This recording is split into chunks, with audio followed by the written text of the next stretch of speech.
mbër bii di Pokola Baldé yoon daan na koy teg loxo ngir ay xaritam yoo xam ne dañ doon xeex ba kenn nit ñàkk ci bakkanam jamono ji ñuy wax ak yéen ma nga ca brigade bu ñàgg ngir ñu koy déglu ci boobee leen mbir bu ñu sukkandikoo ci journaliste bi di Lalla Rasoul dañaa ngeen abonné ci chaîne bi activé cloche notification bi te aimé vidéo bi jërë ngeen jëf.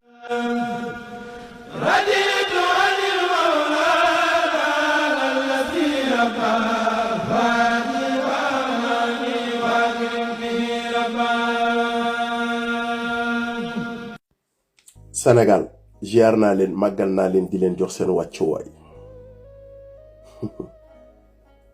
Citizen xanaa nekkoo ci réew mi aha kañ maa ngi fi Citizen lu tax boobu ba léegi bi ñu jàppee jàngkatu xasida bi kenn déggu la nga wax ci parce que tout simplement awma ci kàddu tey laa gën a gëm Serigne Touba tey laa gën a bëgg Serigne Touba te tey laa gën a wóolu Serigne Touba keneen kuy jëf say mbir nag say mbiri bopp la man loolu laa wax waaye Citizen xanaa yëgoo Kader ne da doon tëddee Pape Cheikh Diallo mu koy fay loolu dégg naa ko de waaye ba tey awma ci lu ma leer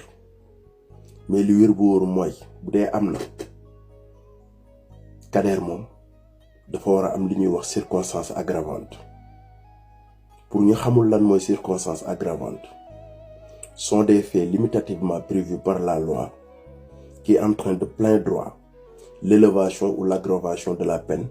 au-dessus du maximum prévu pour l'infraction à l'état simple maanaam Kader bu ñuy daan ñenn ñi 5 ans Kader 10 ans lañ ko war a daan parce que ñàkk yërmande moom mënta weesu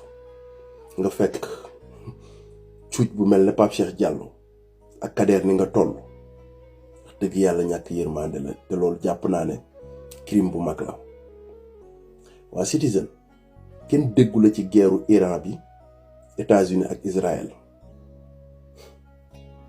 dëgg la kenn dégguma ci naam sax xam naa impact yi muy am ci maanaam wàllu dund gu cher gi mën a indi xam naa tamit impact yi muy am ci wàllu àdduna bi waaye ça ne m'intéresse pas lu tax man pour man benn bakkan gënul benn bakkan je compatis nag ñu fay rey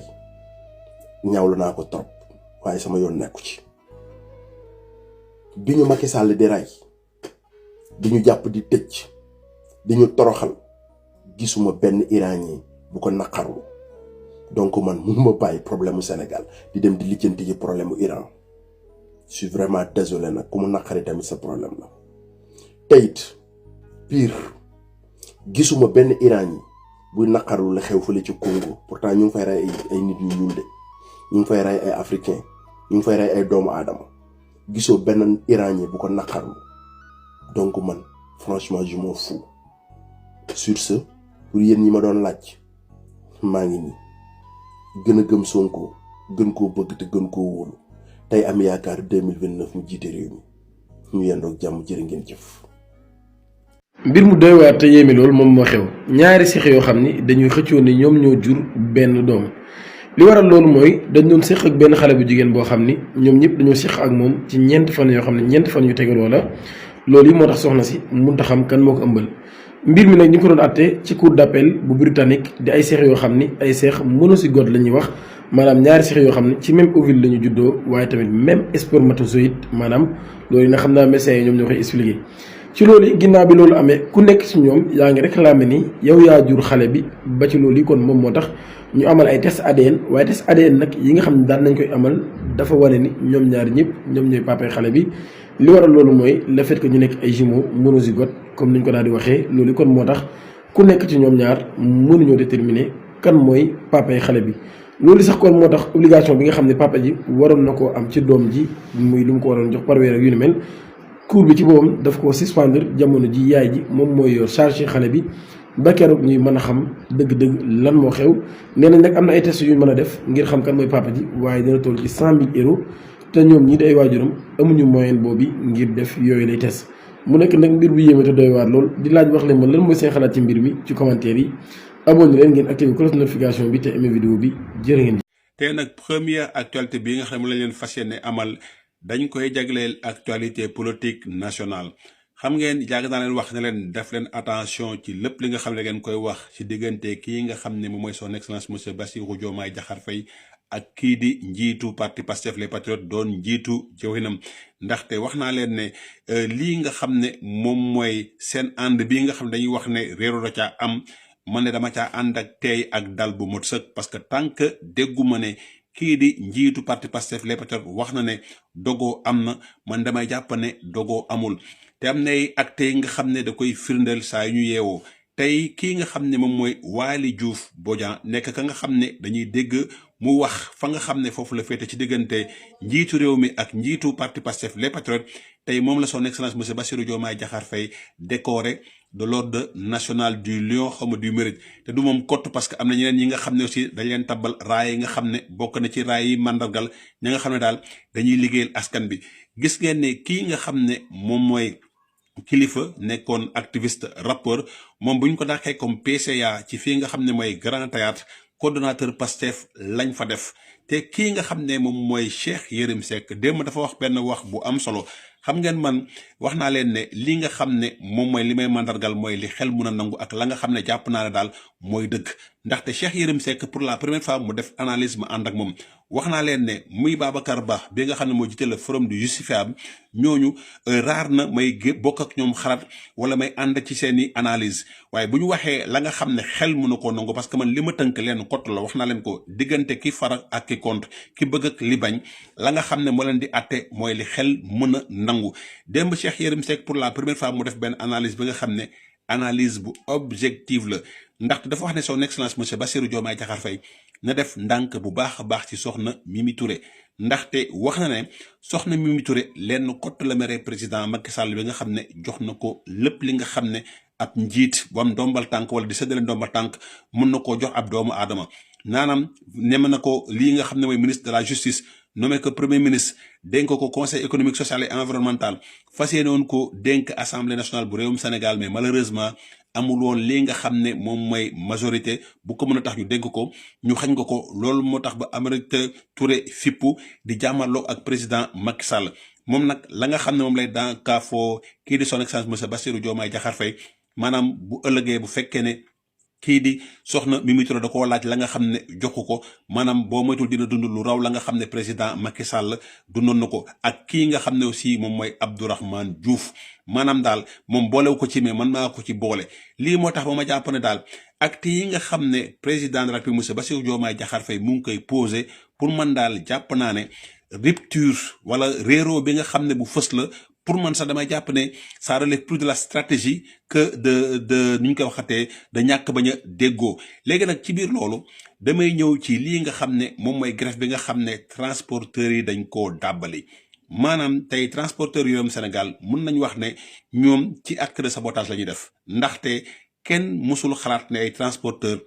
ci réewum Sénégal dinañ amal grève ci màggal Touba wala ci lii nga xam ne mooy mawlut wala ci ziyaara yu mag yi nga xam ne askan yu bëri dañ ciy dem suñ ko defee nag ci bés bi nga xamee ne ci la chrétien yi war a jeexale seen koor mooy maanaam di war a dem ci Pâques dafay wane ne ñoom lii nga xam ne moom mooy acte de sabotage yi nga xam ne moom la ñuy gis presse bi da ko amalee chronique ca lañ am parce que ñoom ñëpp bu ñu waxantee dëgg rek te yàlla tax ci système bi lañ bokk ndaxte ñoom lépp li nga xam ne teranga système bi la dañ ci daan profité ndaxte dañ leen doon bàyyi ñuy jalgati yoon saa su nekk Sénégal mooy réew mi nga xam ne transporteur la ñuy jox bus bi nga xam ne day wàcc ñu ne bus bii ne 50 places la ñoom ñu def ko 60 places du ñu yem foofu noonu de dañ cay yokk benn porte bagage bi nga xam ne daanaka mun na mot 500 kilos parce que ca kanam la ñuy tàmbalee ba ca ginnaaw di ceeb ay scooter mun nañ ceeb ay saret di ceeb ay nag lu leen neex la ñuy def ci tali bi ba pare bëgguñu kenn wax ko ñu ne dañ leen di jubbanti ñu lànk ne duñu jubbanti ñu tànn nag période bi nga xam ne lii nga xam ne ñoom ñooy communauté chrétienne ñoo war a amal seen wor yi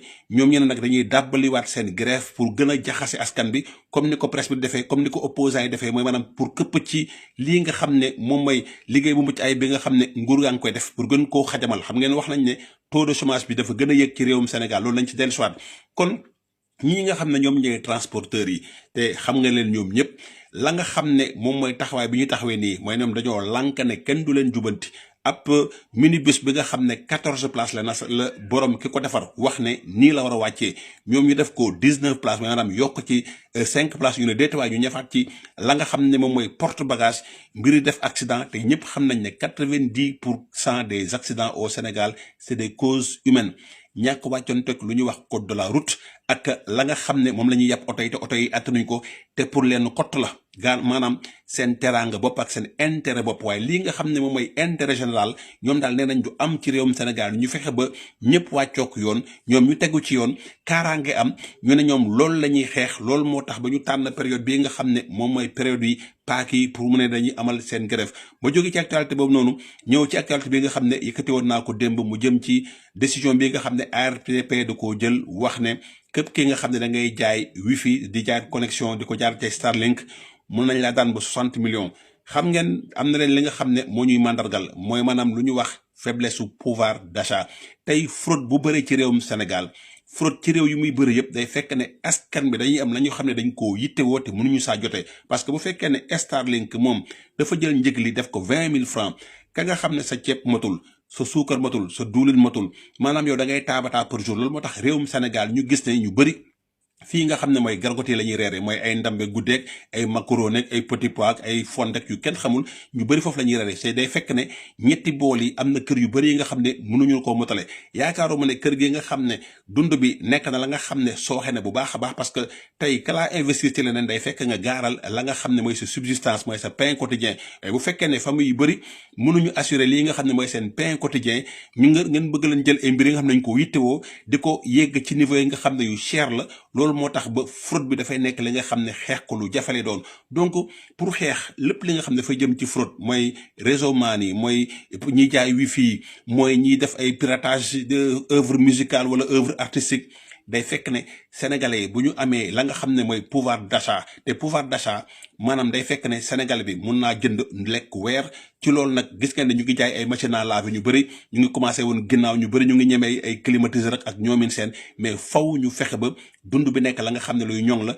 mbir mi nag yaatal naa ko farañ fàcc ko ci YouTube bi ku roñ vidéo bi gudd seen xarit la woon Léon Baltasar te ma lay ñaanal kenn du jàmm ak salaam. mbokk Sénégal gis nga yéen chauffeur yi àdduna du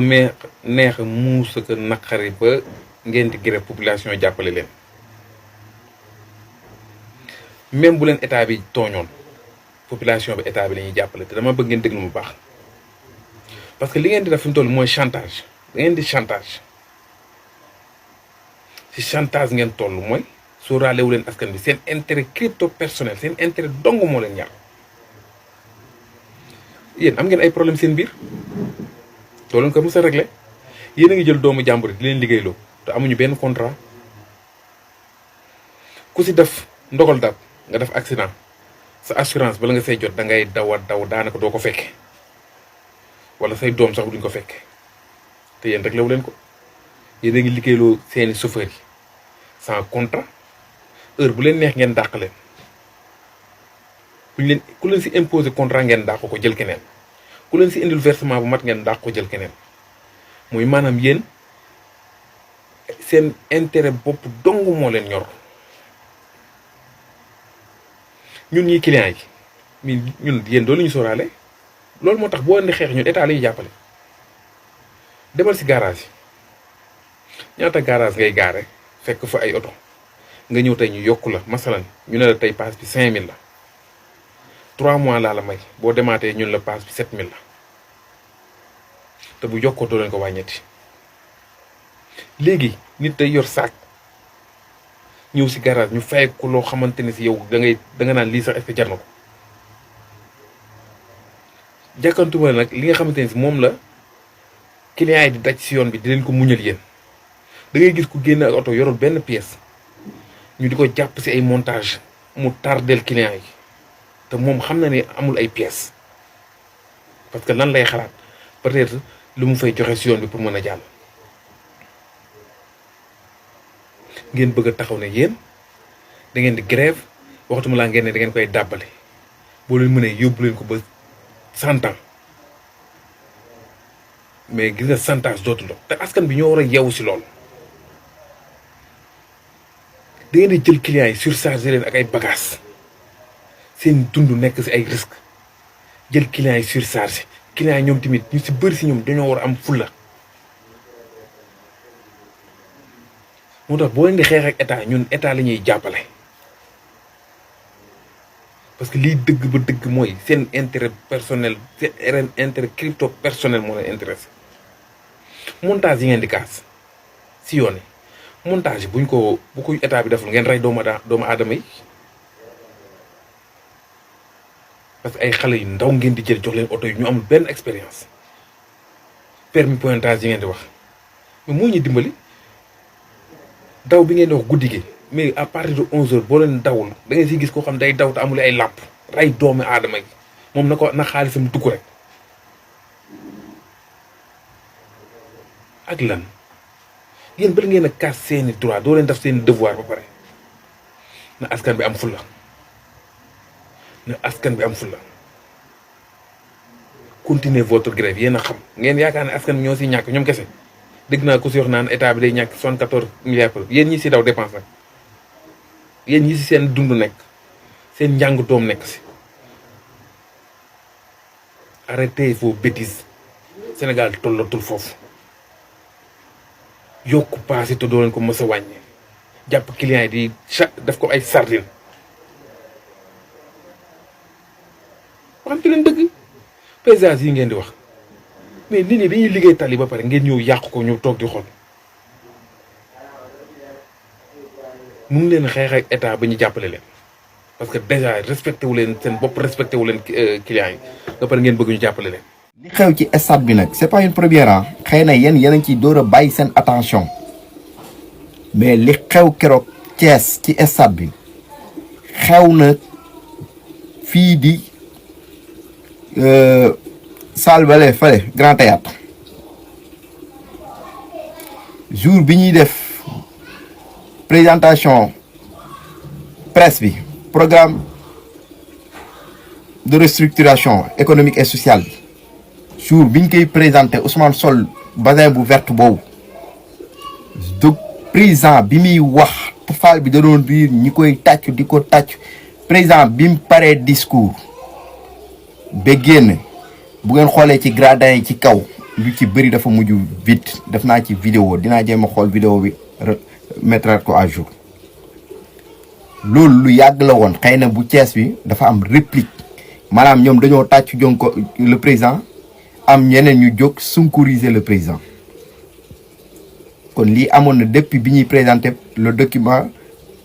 stratégique économique et stratégique et social muy presse bi jour présentation presse bi yu mel nii amoon na yéegaloon nañ seen nit ci gradin yi pour ñu yuuxu président pour ñu tàccu seen président foog naa ne c'est des pratiques à bannir dans la politique parce que ñooñu ñëpp duñ leen yëkkati ci loxo neen dañuy teg ay per jëm seeni loxo muy luñ doon ñaawlu ci ay jamono ñu yaakaaroon ne jeex na mais tey loolu la ñuy commencé gisaat moo tax pëndax bi fi nekkoon ci politique boo leen bëggee dajale ces cendres là mënuñu jëriñ lu dul poussière bu bëri. lii mooy dëgg ci Sénégalais bu nekk da ko war a xam déglu gouvernement bi juste que dafa am benn compréhension boo xam ne da nga ko ciy am mooy que ne ñi fi nekkoon dañoo yàq ba defaraat bi compliqué tabax kër mooy jëlee at daaneel ko journée la est-ce que comprendre nga ñii liñ fi yàq ku jàng tuuti école nga mën a réfléchir war nga xam ne liñ fi yàq du lu simple dëkk buy am 6 000 milliards budget di fay 5 000 milliards de dette dëkk boobu neexutal lijjanti saa waay loolu mooy dëgg nañ waxante dëgg nañ arrêté waxu dof yi gars yi nekkee naa ay dëkk bi doxul mais dafa am ay raison ñii fi nekk tegoo sa bët fu ñu la nee sàcc nañ fii 100 milliards 200 milliards créé nañ projet bii pour sàcc surfacturé nañ ak yooyu dañoo yorul moon yi parce que nanguwuñ leen labal suñu crédit bi loon financièrement parlant seen ay banque continué ko au vert fu ñu dem ñu labal leen pour ñu mën a doxal dëkk bi donc taxaw di ko kaas sax c'est parce que toi tu es incompétent. xam nga lii bu ci booleeg tey jii Sénégal waroon dugg ci défaut de paiement waaye alhamdulilah yàlla dimbali ñu am premier ministre bu mel ni Ousmane Sonko mu xam ne situation bi li muy critique au moins alhamdulilah mën nañ ko wax mën na gën a critique tey bu fekkoon Sénégal dafa tegu ci loxoy las yi nga xam ne ñoom ñoo amoon habitude di yor réew mi ces genre de politiciens yi nga xam ne ñoom ñoo fi nekkoon nga xam ne tey bu fekkoon ñoom la ci jamono bii nii lii FMI teg ci taabal ji mooy toogaat restricter date bi ñoom dañ koy accepter facilement sans réfléchir te pourtant bu ñu duggoon ci loolu situation bi doon na gën a pire maa ngi leen koy wax fan yi jamono bii yëpp nit ñi dañuy wax dëkk bu dëgër dëkk bu amul xaalis te ñëpp war a xam li ko waral gis nga bu Sénégal accepté woon li FMI ak Banque mondiale teg ci taabal ji mooy Sénégal war a toogaat war a nangu ni dafa dugg ci défaut de paiement li réew mi am yëpp comme souveraineté mën naa wax dañ koy téye sa gis nga dama la expliqué fan yëpp du ma ci taay yàlla xam ne am na ko ma naan ma dimbali nit ñi ci sa wax ju bëri ci situation réew mi gis nga problème boo ko xamee réglé nga genn wàll gi c'est très important nit ñi xam lan mooy problème bi réew mi nekk ak jamono bii défi yi Sénégal situation yi Sénégal nekk enjeu bi lan la alhamdulilah yàlla dimbali nañu ba ñu am premier ministre bu mel ni Ousmane Sonko gis nga malgré la situation Sénégal mën na bañ a accepter parce que accepter ko moom mooy lu kenn warul xalaat sax parce que ci li muy dugal réew mi lu gën a parce que FMI yooyu bis boo nangoo ni man je suis en faillite parce que loolu la boo nangoo situation rek mooy nangu nga ni yow tu es en faillite mënalatoo sa bopp dara mënatoo fay sax say bor amatoo dara léegi FMI moom moo lay imposer nan ngay doxale gis nga lépp loo am comme projet moom mooy décider ban nga ciy jël ban nga ciy bàyyi looy def bu lépp indi naa leen fi ay détails ba taay moo tax Ousmane Sonko bañ li nga xam ne moom mooy restructuration bi moo tax gis nga défi la boo xam ni parce que gis ngeen saa mi ngi koy wax compte yu nekk en rouge bari ki dem boo njaay rek wàññiwaat nañ notu Sénégal pour lan parce que bëgg nañ dugal parce que Sénégal xam nga rek saa yoo leen défier ñoom da nga leen di menacer mën na ko parce que bis boo jéngoo ba demal sa bopp ba góorgóorlu ba génn ci situation bi gis ngeen Sénégal di ko def mooy wax naa leen ko fii plusieurs fois weeru mars bi nga xam ni ci lañ toogoon ñoom ñëpp couragé seen ay tànk ni weeru woowu Sénégal du ko génn parce que lañ ci waroon fay ci xaalis alhamdulilah weeru woowu la Sénégal génn gis ngeen bi ñu jàllee mois boobu ci lañ commencé rebaisser notre Sénégal rebaisser waat ko encore commencé génn ay fake news déclaré guerre Sénégal parce que gis nañ ni sunu autorités yi bokkuñu autorités yi fi daan nga xam ne di maanaam malgré situation bi dañu doon continuer seen tappale yeeg seen pratique yi daan nekk mooy di sàcc di continuer def ay surfacturation li réew mi ama ko néew il est ñu dajale ko fexe fay bor yi pour réew mi mën a siggi ñoom dañ daan continuer seen pratique nga xam ne boo daan dajale fukk juróom yi dañ koy sàcc séddoo ko nga xam ne juróom rek moo lay dese léegi FMI moom dana mën a continuer da nga mën a en fait dana xam ne yow dana ko mën a continuer ci la jàpp mais gis nañ fii autorités yi ñu am tey ji bu réew mi amee bu réew mi mënee am fukk yooyu yëpp dañ koy jël fexe dugal ko fay ko ci bor yi pour réew mi mën a siggi pour réew mi mën a moom boppam gis nañu kon ñii bu fekkee bàyyi nañ leen seen sagon yi rek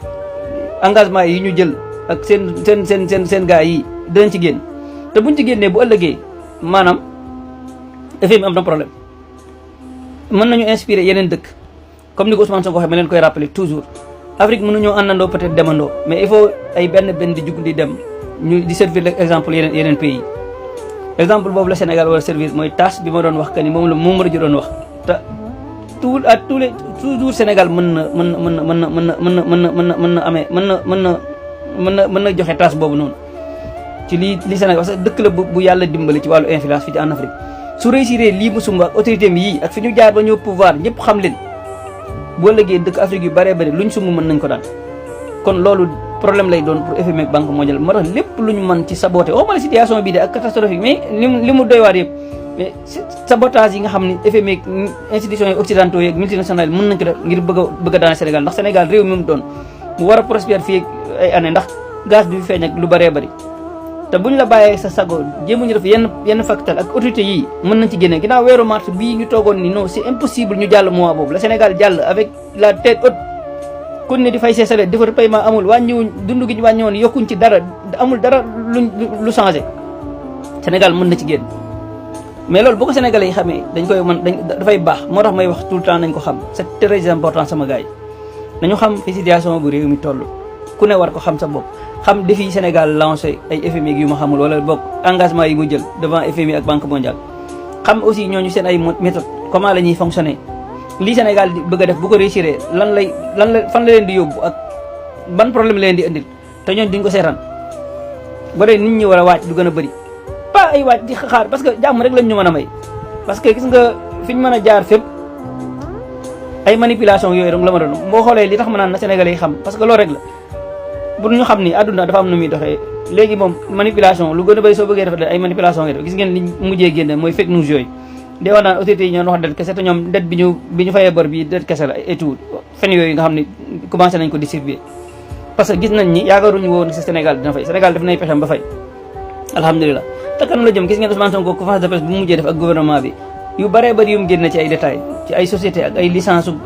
entreprise ak yu bëree bëri yoom Sénégal dina ko récupéré waat xoolaat nan la koy joxe ak lan la ci war a am. te loolu yëpp luy indil Sénégal xaalis bu dul jeex la boo xam ni dina ko mën a permettre mu continuer di doxal ay politique am ba pare di continuer di fay bor yi correctement sans mu nangu restructuration bi ko FMI di kii. te loolu yëpp amul dara lu ci neex FMI keroog partagé naa benn vidéo bu ko Cheikh Diba di wax. il faut Sénégalais yi comprendre situation bi comprendre ce gouvernement buñ bëggee réew mi souveraineté bi ñuy wax moom suñu bopp mën a demal suñu bopp mën a dem ak suñu xalaat mën a dem ak suñu ni ko Ousmane Sonko doon doxee ci discours am boobu. il faut Sénégalais yi xam li xew xam ban taxawaay lañ ci war a am c'est très très important sama gars yi ñii yoroon réew mii di la wax kaas yi ñu mel noonu bu ñu continué woon yor réew mi foofu laa leen di wax ñu war a sant yàlla réew mi doon na xëy suba daanu ci suuf ñaanuñu ko yàlla mais alhamdulilah malgré la situation alhamdulilah le Sénégalais bu nekk war a xam te xam ban soutien wala ban taxawaay nga war a am ci ginnaaw gouvernement bii nga xam ne bëgg nañoo ñëw libérer réew mi fexe réew mi moom boppam samp ay xalaati boppam sama gars yi c'est très important